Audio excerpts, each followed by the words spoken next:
sampai melihat suaminya bergandengan tangan dengan wanita lain. Barulah wanita itu menyadari betapa tidak berharganya pernikahan 3 tahun ini. Itu langsung menyadarkannya. Segera dia pergi bersama sahabatnya untuk berbelanja gila-gilaan. Berniat membalas dendam pada suami bajingannya. CEO itu mengambil ponselnya untuk memeriksa pesan. Sialan, wanita pemboros ini menghabiskan beberapa juta dalam sekejap. Sampai larut malam dia duduk di sofa menunggu wanita itu pulang. Ini wanita yang membawa banyak barang pulang. Wanita itu juga terkejut melihat CEO. Bagaimanapun, sudah 3 tahun menikah. Ini pertama kalinya dia menunggu aku pulang. CEO mengatakan kepada wanita itu bahwa dia punya sesuatu untuk dikatakan. Ada apa, bicarakan besok saja. Hari ini capek sekali habis jalan-jalan. Kita bercerai saja. Sang wangi, dia bahkan ingin bercerai. Berikan dirimu sedikit martabat. Baiklah, besok aku akan undang pengacara untuk bicara. Kita bagi harta. Tidak perlu repot-repot. Jika ada permintaan, sampaikan saja. Selama masih dalam kemampuanku. Akan aku penuhi sebisaku. Hai, kamu seharusnya bilang lebih awal. Tunggu aku sebentar. Perjanjian ini, kamu sudah menyiapkannya sejak awal. Bukankah aku sudah bersiap sebelumnya? 10 miliar. Kamu benar-benar berani meminta. Tuan Lu. Meskipun dulu nenek yang memintamu menikah denganku. Tapi kita sudah menikah selama 3 tahun. Kamu tidak mungkin membiarkan mantan istrimu terlantar di jalan, kan? CEO mengatakan kepada wanita itu bahwa kondisi kesehatan neneknya buruk. Dan untuk sementara waktu harus merahasiakan perceraian tersebut. Wanita itu menyatakan bahwa selama uangnya sesuai, semua bisa dibicarakan. CEO lalu menandatangani perjanjian itu. Wanita itu bertanya kapan presiden akan mengurus prosedur perceraian. Presiden tidak menyangka wanita itu begitu terburu-buru. Wanita itu berkata, hanya ingin segera mengosongkan posisi Nyonya Lu. Untuk pacar kecil presiden, mereka pun memutuskan untuk bertemu besok jam 3 sore di kantor urusan sipil. Keesokan harinya, presiden bersiap. Untuk sarapan, tanya ke bibi di rumah apakah wanita itu belum bangun. Ternyata gadis itu sudah pergi pagi-pagi sekali. Dan dia pergi dengan sangat gembira. Dia bahkan meminta bibi untuk memberitahu presiden bahwa dia harus datang jam 3 sore. Presiden sama sekali tidak menyangka wanita ini begitu terburu-buru. Untuk menjauhkan diri darinya. Keesokan harinya saat baru sampai di kantor, asisten sudah membawa perjanjian tambahan perceraian. Ini adalah perjanjian kompensasi perceraian. Yang Anda minta pengacara untuk menyusun. Di dalamnya termasuk 15 CBB. 30 pompa bensin tingkat 1. Pemberian hak kepemilikan sudah disiapkan. Selain itu, jadwal Anda di sore hari sudah dibatalkan.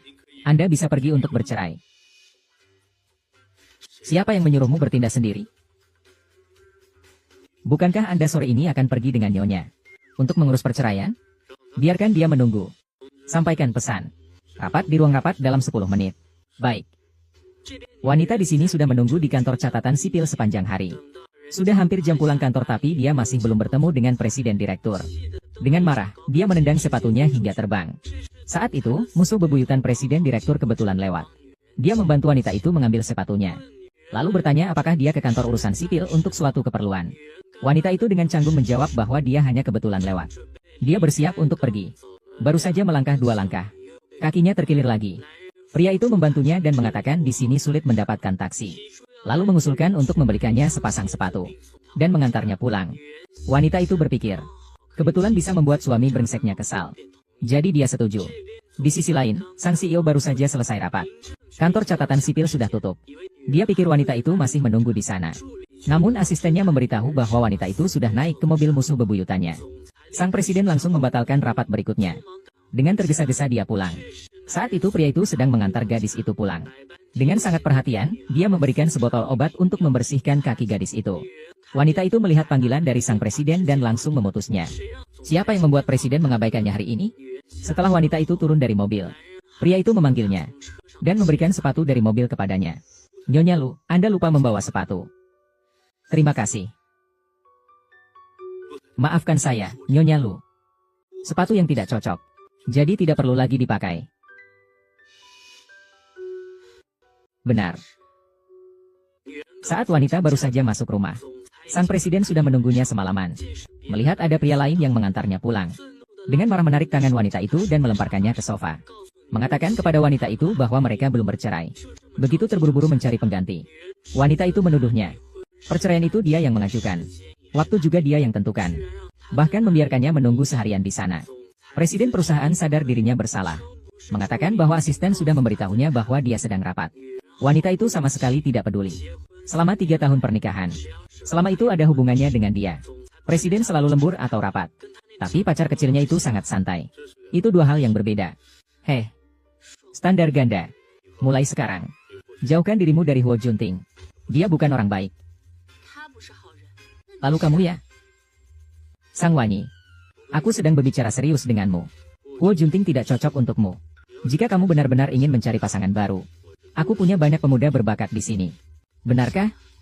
Kalau begitu terima kasih Tuan Lu telah memperkenalkan saya. Jadi kapan kita mengurus prosedurnya? Beberapa hari lagi. Beberapa hari lagi itu kapan? Secara spesifik bulan, tanggal, dan jam berapa? Kamu sangat terburu-buru. Tidak sabar lagi. Pengacara mengatakan format perjanjiannya tidak sesuai. Sedang disusun ulang. Baik. Saat itu, CEO melihat wanita itu berjalan terpincang-pincang. Dia tahu kaki gadis itu terluka. Dia mendekat dan menggendongnya. Lalu membantu mengompres dengan kantong es. Mengambil obat dari dalam tas. Dengan sabar membantu wanita itu. Saat ini, sikap perhatian dari CEO membuat wanita itu bingung. Padahal kemarin dia masih membicarakan perceraian. Hari ini dia begitu perhatian padaku. Keesokan harinya, wanita itu menunggu temannya untuk minum teh sore. Tak disangka pacar muda sang CEO datang. Langsung bertanya kapan wanita itu bercerai. Wanita itu memberitahunya. Masalah ini masih harus ditanyakan langsung kepada presiden. Wanita licik mengatakan, awalnya presiden menikahinya karena mirip dengannya. Presiden sama sekali tidak mencintainya. Setelah berkata demikian, dia mengeluarkan cek dan memintanya menulis harga. Wanita itu dengan tenang menulis angka 10 miliar di cek. Wanita licik itu melihatnya dan mengatakan wanita itu gila uang. Wanita itu berkata uang sebanyak itu saja tidak sanggup memberikannya. Sedikit pun tidak memanjakannya. Orang di sekitar yang mendengar mulai membicarakan wanita licik itu. Wanita licik itu merasa sangat malu. Dia mengambil tasnya dan pergi dengan tergesa-gesa. Saat itu, sahabatku kebetulan datang. Sudah beberapa hari tidak bertemu. Keahlianmu dalam seni teh semakin maju. Ini namanya mengikuti jalan teh hijau. Buatlah si wanita penggoda tak punya jalan keluar. Iya. Dia sial bertemu denganmu. Undangan pelelangan perhiasan. Berikan undangan pelelangan perhiasan kepada wanita itu. Wanita itu senang dan mengajak sahabatnya lagi. Habiskan kartu kredit si bos. Selesai bicara, dia mengambil tasnya dan berdiri siap untuk pergi. Dia hampir jatuh karena pusing. Sahabatnya segera membawanya ke rumah sakit. Melihat kondisimu ini, jangan-jangan kamu kena penyakit parah. Wan, kamu hamil.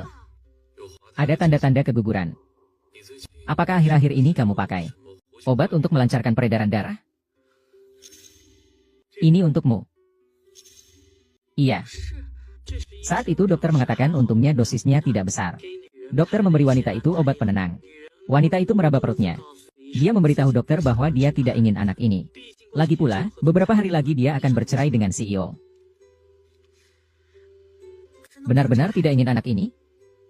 Kita akan segera bercerai. Masih perlu anak buat apa? Malam ini pulang ke rumah, tidak melihat sosok Presdir. Ternyata Presdir ada acara malam ini. Lulin Yuan, anak ini. Kamu mau tetap mempertahankannya? Begitulah wanita itu duduk di sofa menunggu Presdir pulang. Karena dia ingin membicarakan soal anak dengan Presdir.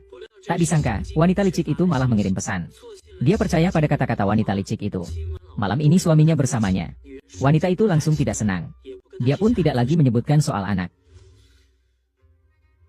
Sang Wanyi, apa yang kamu lakukan di malam hari seperti ini? Kekasih kecilmu datang mencariku tadi. Kalian bertengkar. Dia hanya agak manja. Kamu harus lebih mengalah padanya. Mengalah? Bukannya aku sudah mengalah dengan memberikanmu padanya.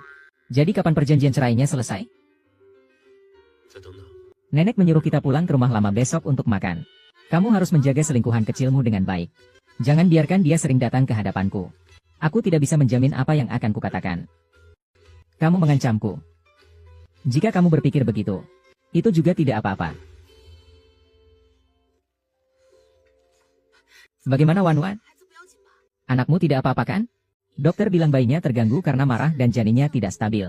Saya diberi obat. Jadi, kamu sekarang berencana untuk mempertahankan anak ini? Kita lihat nanti. Sudah larut malam. Saya harus pergi dulu. Kalau tidak, saya tidak akan sempat ke pelelangan berikutnya.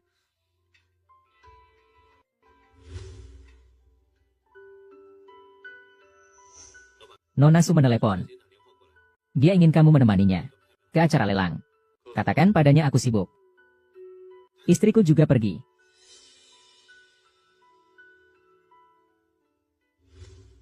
Nona Sang. Dengar-dengar, penutupan lelang ini adalah sebentuk giok yang tak ternilai. Kamu juga datang untuk ikut tender. Aku hanya melihat-lihat saja. Wah, belum cerai ya? Sudah cepat menemukan pengganti. Tuan Huo, apakah kamu mencium sesuatu? Bau sekali. Memang sedikit. Seperti apa? Bau makanan semalam yang muncul.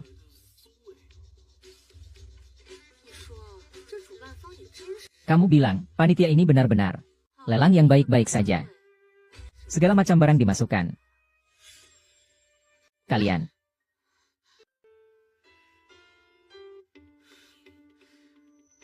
Lu Lingyuan, kamu sangat suka bersaing dengan saya. Ini adalah lelang. Siapa yang menawar lebih tinggi akan menang. Ada masalah? Tidak ada masalah. Kamu menawar atau tidak sama saja. Lagi pula, ini semua milik bersama pasangan. Kamu suka yang ini? Suka, pinjamkan aku untuk bermain. Suka? Maka minta saja padaku. Minta padaku, baru akan kuberikan padamu. Tuan Lu. Begini, bukankah tidak baik terhadap istri Anda? Masalah antara suami istri. Apa hubungannya denganmu? Wan Wan adalah temanku. Masalahnya sudah pasti jadi urusanku juga. Wan Wan. Sejak kapan kalian sedekat itu? Kakak Lin Yuan, kamu tidak tahu. Saat kamu belum datang tadi, Nona Sang dan Tuan Huo sedang asyik mengobrol. Su Enyue, jangan ngarang lagi. Akan kutarik mulutmu. Menurutku mungkin itu bukan kebohongan. Kakak Lin Yuan, tunggu aku. Wan Wan, aku ada urusan mendesak, harus pergi dulu. Bagaimana? Apakah tertangkap? Tidak. Tertangkap oleh Lu Lingyuan. Diberikan kepada Su Enyue. Nyonya, akhirnya Anda kembali. Tuan sudah tidur. Wan Wan, bagaimana kalau kamu lebih lunak sedikit pada Lu Lingyuan? Dapatkan barang peninggalan ibumu dulu, baru bicara. Sang Ma, apakah kamu tahu Lu Lingyuan biasanya suka makan apa? Tuan, sarapan yang disiapkan Sang Ma hari ini, kenapa begitu melimpah? Ini semua dibuat sendiri oleh Nyonya. Suamiku, bangunlah. Suamiku, kamu baik-baik saja. Sang Wanyi, kamu seperti kesurupan. Aku hanya melihat akhir-akhir ini. Kerjamu terlalu melelahkan. Jadi aku mau membantumu menambah energi. Serius.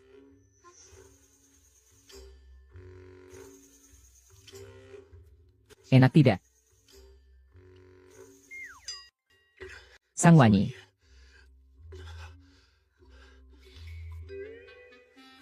Sebaiknya kamu tidak masuk dapur lagi. Tidak mungkin. Aku sudah mempelajari resepnya semalaman.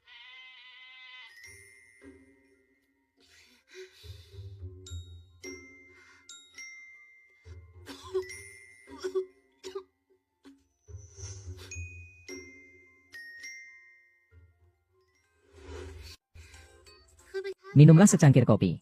Biarkan saja. Oh, bukankah ini Nyonya Lu? Kalau orang tidak tahu, mungkin mengira itu seorang pengemis. Haha, Lu Gongtiandi. Hanya seseorang yang tidak diinginkan oleh Tuan Lu, yang rela memberikannya. Ya, sekarang seluruh Jincheng tahu bahwa hanya Nona Su yang ada di hati Tuan Lu. Kau tahu, Lu Lingyuan membisikkan itu di telingamu. Kau, apa maksudmu? Minggir, aku belum kenyang. Wah, Nyonya Lu. Kenapa kamu begitu ceroboh? Minta maaf. Jelas kamu yang jatuh sendiri. Kenapa aku harus minta maaf? Aku bilang sekali lagi. Minta maaf. Aku tidak akan minta maaf. Kamu bisa apa terhadapku? Oh, benar-benar merasa seperti istri Tuan Lu. Oh, hahaha. Apa yang kamu lakukan? Lepaskan, Sang Wanyi, lepaskan. Lepaskan. Kalau kamu minta maaf, aku akan lepaskan. Kamu tahu siapa ayahku? Wanita busuk. Lepaskan. Aduh, Sang Wanyi, lepaskan. Dia yang mulai menggangguku duluan. Apa kamu masih ingin barangnya atau tidak? Apa kata Tuan Lu? Aku juga putri Tuan Huang. Istrimu memperlakukan aku seperti ini. Apa kamu tidak akan memberiku penjelasan? Betul sekali. Ada apa dengan tanganmu? Itu tangannya. Minta maaf. Dengar tidak? Tuanmu menyuruhmu minta maaf padaku.